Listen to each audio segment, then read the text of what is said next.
Kita beralih ke sorotan lain, saudara. Salah seorang pengacara yang menggugat ijazah Presiden ke-7 Republik Indonesia, Joko Widodo, ditetapkan sebagai tersangka oleh Polres Sukoharjo, Jawa Tengah. Tersangka diduga memalsukan dokumen saat menempuh pendidikan tinggi.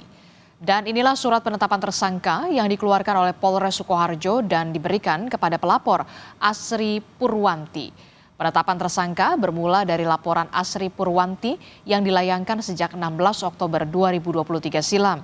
Pelapor yang juga seorang pengacara, Asri Purwanti, menyoroti kejanggalan dalam proses perolehan gelar sarjana oknum pengacara inisial ZM dari Universitas Surakarta atau UNSA. Nanti melakukan pemeriksaan untuk bisa segera tahap 1 ke JPL.